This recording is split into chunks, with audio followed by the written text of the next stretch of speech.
Hey, what's up, everybody? Welcome to Goaltending, where your why is bigger than your excuses. We're hitting up part 2 with Dan Otterson, accomplished bodybuilder, first place in every competition that he's done, training for more competitions. In part 1, we learned a little bit about what he's learned in the nutrition, the exercise aspect of his journey with getting overweight, losing sight of things, and then getting back on track. And now we're going to get into some of the business side of things, the owning a gym, the entrepreneurship piece, the scary side, the coaching, all of that. And so first I want to say thank you all for tuning in, allowing us to be a part of your journey. There's going to be a lot of takeaways once again. So find the things to take action on. Find what applies to your journey. Find what is going to help you with fulfillment in your life. Don't get so caught up on the achievements that you're working toward. Focus on finding fulfillment, the sustainability, the happiness in your life between those achievements is what we want to focus on. So let's get right into it. Let's jump. Right, let's go. So I want to go early on. Like, you ended up opening a gym, during COVID. Terrible idea. When did that idea pop in your mind? Is that something you always wanted, or what is it? No. Okay, let's back that up a little bit. So I get out of, I get in shape. I become a bodybuilder. The next thing that everybody does is they put fit on the end of their Instagram handle and they become a personal trainer, right? So I did the same thing, became a personal trainer, and was very blessed. I started working for a local big box gym that we have in our area, Mega Gym. And they're the same company that's owned by Mega Fit Meals, very big corporation. And they gave me my jump. So I was there for about 2 years, training clients, cut my teeth, as far as learning how to train. God, I look back at some of those programs and they're atrocious, but you don't know what you don't know until you're a rookie. So anyway, one day I'm out at dinner with my father-in-law, and I pull out my card to pay for dinner. And it was the card that I'd used, because I'd set up a specific bank account just for my personal training money to go into it. Uh-huh. And he looks at me and he goes, "You make money doing that?" And I was like, "What do you mean?" And he goes, "I thought you just did it as a hobby. People pay you?" I said, "Yeah." And he was like, "Well, how much do you charge per session?" So I tell him how much I charge per session. And he goes, "Really?" I said, "But I don't get to keep all that." He goes, "What do you mean?" I said, "Well, I got to give 50% to the house." Yeah. And he goes, "Excuse me?" And I was like, "Uh-huh." I think nothing of it. I paid for dinner. If you know my father-in-law, the man is a trip. Shows up at my house 72 hours later with 4 commercial properties in Murray. And he says, "Pick one. We're going to find a way to build you a gym, but you're done giving 50% to the house. It's time that you be the house." Ooh. I'm like, "Bro, I just want to train." And I'm like, I'm a full-time cop at this point, So I'm a full-time cop in my area. And I'm like, "Oh no, this is a bad idea." But I'm like, you know what? Let's give it a whirl. Mm-hmm. What's the worst that can happen? Yeah. So we start looking around and looking at all these properties and different businesses and buildings. And I come across this old garage in our town, right on Main Street. I'm an architecture buff. Now, when I say buff, I mean I like it, but you don't want me building anything for me, okay? You give me a hammer and nails, it's coming down quickly. Right. I can do them all day. That's about look, it. A strong fart will knock my buildings down, okay? But so I see this old garage, and it is old and dilapidated and just caked in oil and grease, and I see it. I'm just like, that's it. And everybody's like, "It's gross, dude. Like, no, this is a terrible idea."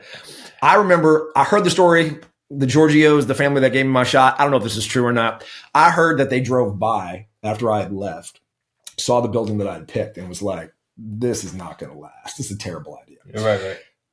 Thanks, guys. Anyway, so we get to work and we buy this building, and it's everything that could go wrong with this building went wrong with this building as far as getting it repaired, getting it up to date. We had to, lay new concrete floors. We had 8 layers of paint on the walls because every time the oil and exhaust fumes would build up over time, he would just paint over it.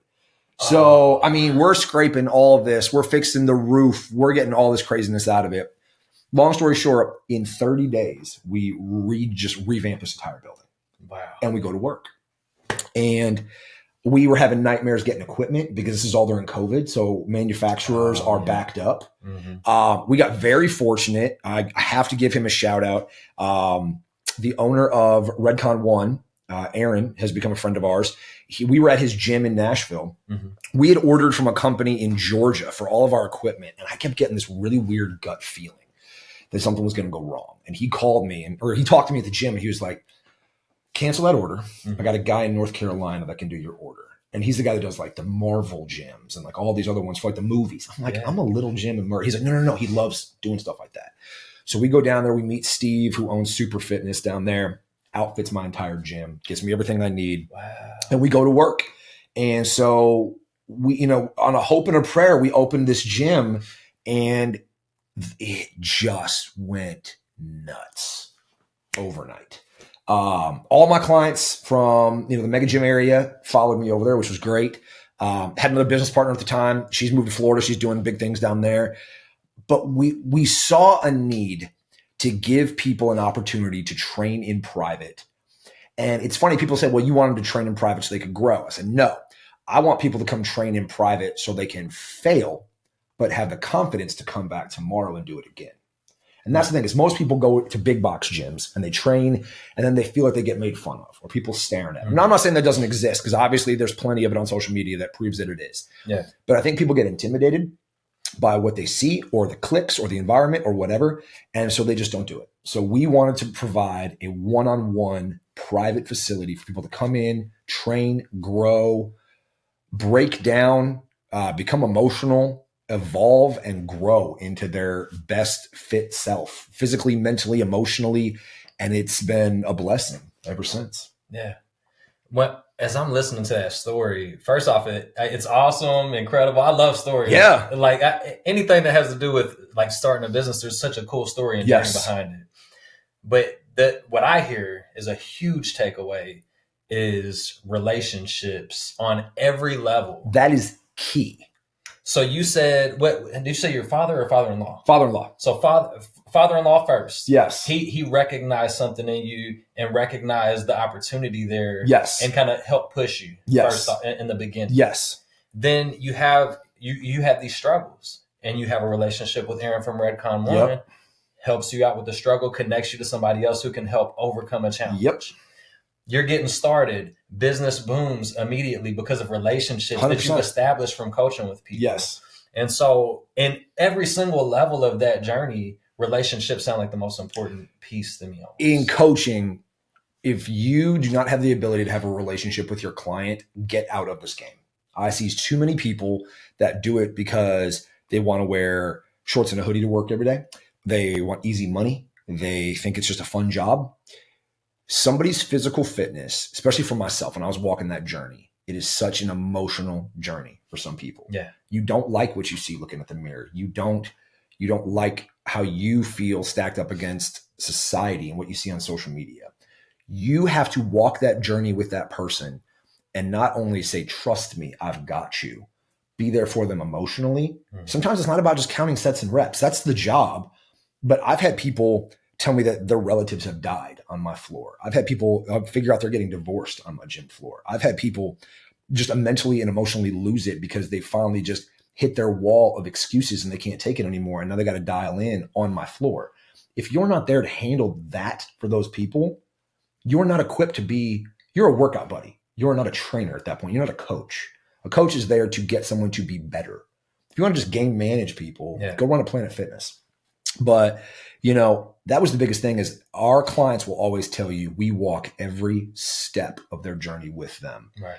And that's what I'm most proud of is it's not the fact that we, fitness, people try to revolutionize fitness all the time for clicks, for new gyms, for new concept ideas, but the basics work because of the basics. They're time tested and they work for anybody. Yeah. We're not trying to revolutionize it and come up with weird, hill clicker, jump, twist, double ups, movements. Like, no, it's like, you're going to come in, you're going to put in hard work. You're going to sweat. You're going to do things that have been done for decades.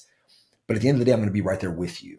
Mm-hmm. And if I'm there with you and I'm making you do something that I do myself and I hold you to the same level of accountability, when you have that, you have no excuses at that point. You have somebody that truly invests in you. Yeah. And I think that's the difference between people who walk the journey with some of their friends or walk the journey sometimes even with spouses, because I mean, you're married. If you want to take the day off, your wife necessarily doesn't want to have an argument with you. So she's probably, hey, take the day off. Let's just go enjoy it today. My job is to say, no, get your butt in this gym and let's work out on the days that you don't want to be. Oh, yeah. And that's the thing is people surround themselves with people who will just give into what they want. My goal is on those days that you don't want to do it, get in here and let's do something. On those days that you really want to do it, let's flip that thing into fifth gear and really rock and roll. Yeah. But on the days that it's hard, my clients reach out to me all day, all night. And I love it. That's fun for me because I'm there to help them through those struggles when I didn't have somebody like that initially. Yeah. So that was my thing is I want to be for everybody else what I didn't have initially. I love that. I'm a huge fan of the Ed Mylett show. Ed Mylett is also a podcast host, author, one of the best motivational speakers out there. But he had a guest on his show and they talked about nobody's more uniquely qualified to help the person you used to be than you. And so that's what stands out of my mind right there. It's like, you know what you needed and now you have the tools and equipment to help anybody else in that position. 100%. So I love that in terms of a qualification standpoint. Now, you also said you went from being a cop to getting into this gym and you never planned on owning a business. No. And so we've got the awesome piece of like, I get to be in the gym. I get to do something that I love to do, coach people, help people. But there's also a business side of that. And it doesn't sound like you were planning for that or had much business experience. So what are some challenges that you faced in terms of the business piece of figuring? If anything, you know, I grew up, my parents were that last generation of like true 9-to-5ers. You know what I mean? Like entrepreneurship, the way it is now, I think COVID changed the game on entrepreneurship. Now so many people are entrepreneurs or think they are. My parents' generation was 9-to-5. So I was brought up that way. You get a job, you do it for 25 years, you retire, you live your life, you know? Yep. So as a cop, a lot of cops have side hustles. Not a surprise. You get a lot of time off. So I was like, well, let's open the gym up. It's just side money. You know, no big deal. If it fails, okay, I still have police side of things. Right. I end up tearing my knee up, surprisingly, at the military schoolhouse that I'm now an instructor at. Tear my meniscus really bad and go get surgery on it. So doctor says, hey, you're out for 3 months. Now, this is at that tipping point where even my commander at the police department was like, look, you're burning the candle on both ends. You're working 40, 50 hours a week as a cop, 40, 50 hours as a trainer. What's going to give here? So, you know, we sat down as a family and we said, look, we're banking all of this time off money from the PD as far as medical. Let's put all of that in the bank. Let's not touch it. Let's not live off of it. Let's live off the garage for 3 months. Yeah. If we can live off this, if we can put the roof over the head, the food on the table, the clothes on the back, pay the bills, keep the lights on, maybe we make that shift. And at that point in time, I'd gone through COVID as a cop. I'd gone through the protests as a cop. I'd also gone through the protests in Kentucky as a military police officer. Mentally and emotionally, I was drained at that point. That was just a very rough time for law enforcement. That's a whole other conversation. We're not jumping into that today. But I was like, you know what? Make the jump. And the thing of it is too, I always knew, okay, I'm certified. I'm in shape. I have a degree. If this fails, I can go back. Yeah. But you got that net, but I don't want the net. I want to make that jump. So we made the jump. And within 3 weeks, the 40 hours a week that I was filling as a cop were filled with new clients. Boom. So it was like, boom, here we go. So within a year, really within like the first month, within the first year, we outgrew this little 2-bay auto lube garage that we had renovated, and have a buddy of mine comes to me. He owns a bigger building in our area. He had a CrossFit gym there at the time. And he was like, hey, what do you say about moving out here? So we split the building and doubled our size, you know, more equipment, able to give our clients a better experience. And, you know, just slowly and methodically, just like our fitness journey, we grew as a business. We got smarter economically. We got smarter with where we placed our money, how we spent our money. Yeah. The big thing with equipment purchases, and this is, I got to give Steve another shout out for this. Whenever I call him for equipment purchases, he makes me name 5 customers or 5 clients in my gym that will get use out of it. Because a lot of trainers or gym owners buy stuff they want. But if your clients can't use it, you're not making a return on that. So every time I buy something new, he's like, who are the 5? And I'll rattle them off. He's like, all right, I'll sell it to you. And I'm like, this guy sells to millionaires. Like he doesn't need my piddly money, you know? But I appreciate people like that because they genuinely look out for you. So I think the biggest thing with growing the business, not only with having, you know, myself, it was putting people around me that could do things well. My team is the best team I could possibly have. My coaches are amazing. My bookkeepers are amazing. My CPAs, my lawyers, the people that handle everything for me. I just say I count reps and make people pretty. But these are the people that make the business great. And I think that's the thing is people, when they open businesses, try to handle everything on their own. You being in the military and as high up as you are now, you can't run every aspect. You have to delegate. And when you have a team around you that every single person on that team plays at the same high level you play at, it makes it fun and it makes it efficient. And now we just signed the deal. We're moving into a 2-story, 5,000 square foot facility here in about a month and a half. Ooh. It's scary, but it's going to be so amazing. And this will be home for a long time. It's what we always wanted. It's the space. Again, we went there the other night and I said, it's unfinished. And I sat there on the floor, just like I did the first day with the old place. And I just sat there and I saw it. And I just saw what it could be. And, you know, you just see that moment. And it's scary. Entrepreneurship is not for the weak-minded. You have your days where you do great. You have your months where you do extremely well. And you have some months where it's like, okay, this is going to be a tight month. But you get through it. And if you're ready to throw the towel in every 30 seconds, it's not for you. But if you believe in what you do, if you believe in the product and the service that you bring to the table and you can truly impact people's lives, fitness is always going to be a thing. And if you can always show that you can make people healthier, happier, and better in their own life, it's a win. So obviously I hear relationships in there again, a whole bunch. But I love to see, we're talking about 5 years into the journey. This is your second location. Third location total. Third location overall. Move. Second third move. Location. Second move. And that's incredible for growth. And the, you know, the business is continuing to scale with what you're ramping up toward. Yeah, we've been very blessed. And so that in itself is impressive to see. I want to circle back to one thing that kind of popped into my mind as you were talking about the coaching piece and then our relationships. And like, you know, let's say you're married or you have somebody, and sometimes it's that they give you the comfort piece. Let's enjoy that. 100%. You deserve it. You've been working hard. Now, eat that piece of cake. You've been working hard on your nutrition all week. Let's go get some cake. I hate that. I want to talk about the other side. I want to see. Bring it. I want to see if you have this because I run into this. Because I love coaching and I love helping people. And sometimes I forget to turn that off with my wife, and she's not paying me to be a coach, but you know, I'm like. We got some, you know, I'm like, what about this? You know, oh no, you do need to hit the gym. Like, you do need to do this. I think here's the thing. I think sometimes couples are hard. They don't like to be honest with each other. I think there is novelty in comfortability.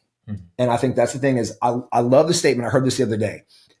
Couples chase the title, but they don't chase the movie. And what I mean by that is there's couples that chase the theory that they can look back and say, I was married for 50 years. Was that a good movie? Did you enjoy all of it? Did you enjoy those moments, or did you just want the sexy title? I was married for 50 years. My grandparents were married that long. My grandfather chased my grandmother around the house like she was sugar and cocaine, okay? He loved that woman. But I know so many people now that just want to be together for appearances or just want to be together because they can say, well, we've been together. We stuck it out. Stuck out what? You know, like you have to have those moments of uncomfortability in relationships. As a family with my small, I say very small circle of friends. I have a lot of acquaintances, very few friends. I tell my friends and my family, you better be honest with me. If I'm doing something that's wrong, you better tell me, you better call me on it. If I'm losing my way, if I'm being arrogant, if I'm whatever the case may be, you better call me on it. But best believe I'm going to call you on it too. But that's true relationship is I hate when I have so many friends that like have gone through relationships and they break up and one of their friends I told you I didn't like that person the whole time. I told you. No, you didn't tell me. No, you didn't. You tolerated it. And I think that's the thing with fitness. I think so many couples, I love you. I love you as a person. Okay. If you love that person, you should love them enough to tell them what you're doing, how you're living your life, food-wise, athletic-wise, is unhealthy.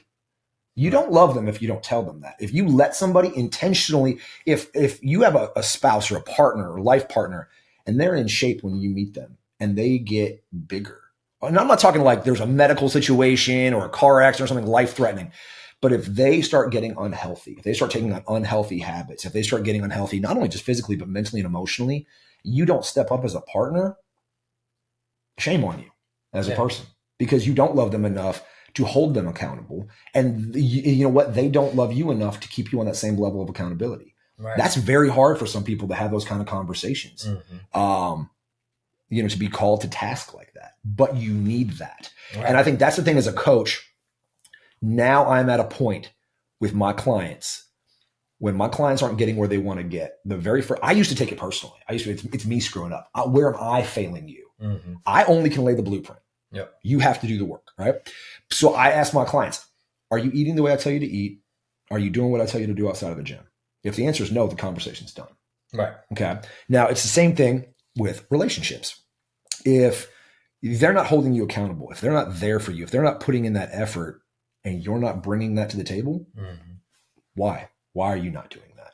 It's uncomfortable. It's scary, but growth comes even out of negativity. Yeah. And those hard conversations where maybe you go to bed in tears one night because you had a really hard conversation with somebody, that next day you put together a plan. But if you just keep your head in the sand and bury it for 50 years just because you want the movie title, what'd you really achieve? Right. Oh man, I love that concept. Yeah. I haven't heard that one before. Yeah, it's tough. That's a great concept, because I normally just say something like, you have to fill your own cup to be able to bring something to fill the people that you care about. Yeah. You know what I mean? So you have to take care of yourself. You have to, 100%. That from a activity standpoint, from a nutrition standpoint, from a mental health standpoint, like you have to do the things that fill your cup so you bring the best version of yourself to that. Yep. And so that's what I'm thinking of in terms of the movie concept. Like, are we making a good movie by taking care of ourselves, by actually like trying to find the fulfillment in the journey that I always talk about, like to create a good movie? Yeah. And I think that's where there's two different lanes and they run parallel. And you make a valid point that you have to do things. I always tell my clients, it's not wrong to be selfish, to take care of yourself. Right. Because if you take care of yourself, then you're able to be there for everybody else. Mm-hmm. However, the one thing that I've learned the older that I've got is, and you make I love the point where you said, fill your cup. You fill your cup, but the people around you also fill your cup, or they choose not to. Now, you know what your love language is. Okay. Mm-hmm. For me, my love language is time and attention. I work 13, 14 hours a day. I don't say this from like I'm rich standpoint. I say this from a point of financial comfortability. If I want something, I will go buy something for myself. And I'm 40 years old. I don't want more stuff. I want less stuff in my house, first of all. But if you go and you buy me something, that's not my love language. That's not how you communicate with me. I tell people all the time, don't buy me something. Let's go to dinner. Let's grab a drink. Let's sit down. Let's just talk. Cell phones down or in the car. Let's reconnect. How are you? What are you doing? How can I be there for you as a friend? What goals do you have in the next year that maybe I can hold you accountable for, or just check on you, just see what's what. Now, if I tell you how I need to be fulfilled and you continue to try to fill my cup in another manner, that is not helping me at all. And it's not helping you. So then those are people in your life that sometimes you either have to have those hard conversations and say, listen, if you can't fill my cup the way I need to be filled, I can't then turn around and fill yours the way you need to be filled. And sometimes that's where you have to let those people go. Relationships, friends, family, different things. And I'm not even saying that that's a bad thing. Maybe the way they fill someone else that filled that cup is better suited for somebody else. Right. And that's fine if it is. But if they can make that adaptability to fill your cup the way that you need, then you can turn around and have the energy, the motivation, and the drive to fill cups all over the place. Right. But you got to do it yourself in the ways that you're capable of. And you have to surround yourself with people who are willing to invest in you and fill your cup the way that you need. That's such a great explanation. It's deep. It's deep. Oh, that's good. It's deep. That's good. Thank you. Oh man, no, I love that. We could just sit on that and really think about it. For the sake of time, I'm going to move on from That's fine. Topic Yeah. Because I just want to go back and listen to that over and over again, because if you think about the way that impacts your life, I talk about it's important to have the right people around you. 100%. That's the explanation of why right there, because they either are or are not filling your cup. And when you start to think about, Are the people that I intentionally keep around me, are they choosing to fill my cup or not? I think that's a great way to think about it. Well, I think the other thing is too, people, the older you get, you value, if you're maturing, you value quality over quantity. Mm-hmm. When you're young, you want to be popular. Right. When you're older, you want to be trusted. Mm-hmm. And I think the thing of it is people are not, I love this comment with 50 Cent made a comment and it hit me so hard when he said it. He said, most people, when someone's yelling at them across the street that I don't like you, most people want to cross the street and find out why. I don't care. I'm just going to keep walking down the street. Mm. When he said that, it made sense to me because you had people, and this is, I live in a small town in Western Kentucky. All right. I very much of like, bless your heart. You're such a great person. And then you hear them trash talking you. I will call people to task. Yeah. We're going to sit down. We're going to talk. If I want you to be bluntly honest with me, if we have an issue and we can hash it out and we can be cool and you like me, I like you, and we can move forward, great. Yeah. If we can't, I need you to have the intestinal fortitude to say, you know what, Dan, you're not my cup of tea. I don't like you. I'm a big personality. Look, I know this. Okay. Yeah. I'm the New York Yankees. You either love me or you hate me. There's no in between. And that is fine by me. I'm at that point in my life where I'm okay with that. But I need people around me that will be honest. If you don't like me, cool. I still want to see you eat. Just not at my table anymore. You go to yours. I'll go to mine. We all move on. We all are successful. But people don't want to do that. People don't want to have that conversation of, you don't like me? Oh, yeah. Why? Why don't you like me? What can I do? You don't like me? Cool. Have a great day. Yeah. You know what I mean? I wish you well. Okay. Because when you're out in public, I love this because it's like, okay, somebody comes up to me and says, me and you have issue, right? Mm-hmm. We squash it. Somebody comes up to me, Will's talking trash. No. Me and Will squash that. We're good. But if you don't have the intestinal fortitude to tell me that we have issues, somebody comes up to me, Will's talking trash. Oh, I know. Will told me he doesn't like me. It's all good. He said this. I said that. We agreed to walk apart amicably. Yeah. He's allowed to say what he wants to say. I sleep just fine. So does he. Yeah. People don't like uncomfortability. You got to be comfortable in uncomfortable situations. Yeah. That's where you grow. Yeah. And so when you surround yourself with people that will be that objective and that direct, man, do you grow. Oh, yeah. Man, do you grow. And the discomfort. And that's with everything. That's relationships. Hell yeah. That's to grow in the gym. That's to grow with the things that we're doing. Like, you have to be able to be uncomfortable. Yeah.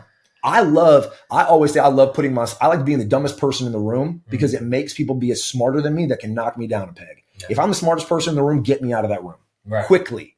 You know what I mean? Because I need people that will be honest. I need people that will be direct, that can make me more efficient with my time, more efficient with my movements, more efficient with my words, and make me a better person. Yeah. All right. So in this 5 years that you've had the gym going, had a ton of clients. Yes. A ton of people coming in. Yes. Is there like one or two key things that stand out that are like, what is holding people back from the results that stands out to you? Okay. One is inability to learn. People are so obsessed. I think, and again, I go back to social media a lot. Social media made everybody think that they have an opinion, that opinion matters, and that opinion is right. You can be wrong still in society. Okay. And I think people go into fitness, they have an inability to learn, to humble themselves, to say, I don't know what I don't know. Please teach me. So they go and they spin the wheels. I see people that I've known for 5-10 years that have been in the gym doing the same thing, and they look exactly the same. And they have the same, I'm not getting where I want to get. I'm not growing where I want to. It's because you're doing the same thing. Yeah. Go find somebody that knows something more than you. Tell yourself that you don't know what you don't know, and let me go learn it. And let's go find it together. So I think it's humbling yourself to really learn and say, teach me. To really be humble and ask for that guidance. The other thing is consistency. People aren't consistent. Social media and society, especially this generation, God, my son is the worst for this. If he can't master it in 5 minutes, he's terrible at it. I'm not good at it. And I'm like, dude, you have to practice every day. You have to be consistent every day. And I think that's the thing is you have to be consistent, and it's for such a small reward incrementally. If you're in a proper caloric deficit, you're losing maybe a pound and a half a week. Yeah. So you gain all this weight and then you work hard for just a pound, and it's so easy to screw it up. But people they need to be consistent with the movement. They need to be consistent with the goal. They need to be consistent with what it is, but they also have to be honest with themselves. Yeah. And I think that's always the biggest takeaway is that people refuse to be honest. There's always an excuse. There's always, look, life is going to happen. We all know this. Oh, yeah. Okay. Those of us in the military, life is going to happen. You're going to get thrown curveballs. All right. So you're going to have things that happen. You're going to have events. You're going to have family situations. You're going to have jobs. You're going to have stresses. Those aren't going away. I hate when people are like, I'm looking for the perfect time to start my fitness journey. Mm-hmm. That does not exist. I will find stress every day in my life, but you have to find a way to manage it. So once you are consistent with your goals and you say, these are non-negotiables, I'm hitting these every day, and I surround myself with people that make sure my non-negotiables are hit, then you're going to get somewhere. Right. But if you keep spinning your wheels, making the same excuses, surrounding yourself with yes men who are just going to tell you you're doing the right thing when they're really not. And I always go back to couples. I hate it, but very rarely do you see couples progressing on a parallel plane. You get one person who's sick of where they're at. The other partner doesn't want to grow or doesn't want to get better. So they sort of self-sabotage the partner. You have to have people around you that care and be consistent. So that's the thing is I think consistency, honesty with yourself, and knowing that if you're looking for true health and wellness, it's going to take time. Mm-hmm. That consistency piece stands out to me a lot. I was just talking to a coaching client yesterday about that very topic because we're talking about, he was telling me the things he wants to do and how he hasn't had time to get to them. And I'm like, all right, what's your calendar look like? And so I like to explain to people, like, your calendar is your budget for your time. Yeah. You know, if you think about money, we got to put a budget together for our money so that we allocate what our money is going toward. We control our money and what it goes toward with our budget. With time, our calendar is that budget, and we choose what our time goes toward by putting it on the calendar, right? Locking it in. So you have to have the things I absolutely have to do goes on the calendar. Now, what do I want to do? Like, what matters to me? What do I prioritize the highest? That goes on the calendar. Now, what time is left available? What are the things that I can fill my cup with during that time? You know, what other things matter to me? And you kind of think of like the story that's I forgot who tells the story, but you have a cup and then you have rocks, pebbles, and sand. If you try to put the sand in first, you're not going to be able to fit the big things in that matter the most. You have to put the rocks in first, and then the pebbles, and then the sand. You fill your calendar the same way so that you budget your time. See, I'm old school. I still have like the written out planner. I have to have it. Like, I cannot survive without my planner. And I literally don't even make decisions in my life if I don't look at it, because I will overload. And I think that's the thing is I think people overload their lives with things, then they get so overwhelmed that they refuse to move.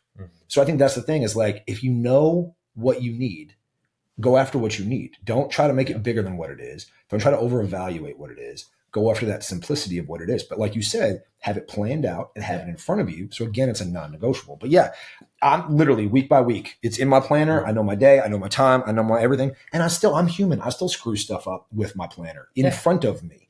But if I didn't, oh my gosh. Right. You know what I mean? Forgetting everything. It's just like nutrition. You know, I always tell people, like, if you think you're eating healthy, track it. When you track it, then you actually see. That's why I love when people are like, there's this one coach on Instagram. Oh my God. They talk about intuitive eating. I'm like, if you don't understand nutrition, if you don't understand the macro makeup of what you're eating, how can you intuitively eat? That's like going to a homeless guy and telling him to intuitively do my finances. That's a terrible idea. You need to have a plan, and you need to know exactly what you're doing and have it written out or tracked in some, digital era to make that happen for you. Right. But yeah, if you're not doing that, you are setting yourself up to fail 100%. All right. That comes to the point of, now we're on a completely different topic, the business, the coaching. Yeah. If you could give yourself, your younger version of when you're starting out, one piece of advice to be successful in the coaching, the business, operating the gym, any of that, what's your one piece of advice you give to that younger version? Stay humble and stay honest. There's a lot of coaches that want to, that think the way they are doing fitness right out the gate is the best. I look back at programs I wrote in year one and I laugh at them. I look at programs I wrote 2 years ago and I laugh at them. The way I write programming now, I think, is great. And it's been reviewed by many coaches, many people in the military who think it's a great program. My clients think it's great. But in 2 years, I will probably look back on it and laugh on it. Yeah. Be humble and be okay with growing from where you were, but also be honest with that. I think there's a lot of people who forget their moral compass when it comes to business and they come to training. We've passed on deals in our gym. We've passed on partnerships in our gym because they didn't align with who we were as a gym, as a gym family, with my own personal moral compass on certain things. And that's okay, because the right opportunities will come along as long as you're true to who you are. Yeah. But if you try to change who you are to chase the dollar, you're going to lose the dollar. And if you stay true to who you are, you're going to attract the people that need who you are as an individual. But if you're a chameleon, no one truly knows. So it's great to have adaptability. It's great. In the military, I think they teach us that, so well. It's like, hey, here's plan A, get it done. But when that fails, be ready for plan H. And know how to get that, right? But it's the same thing with coaching. Like, not everybody's going to learn fitness the same way. Not everybody's going to learn to move the same way. Not everybody's going to connect the same way. You have to be able to change that and adapt for the person. But don't adapt who you are. Know your core principles. Know where you stand. Know where you align. Be strong enough to say yes. Be strong enough to say no, and move forward. Man, such a great takeaway.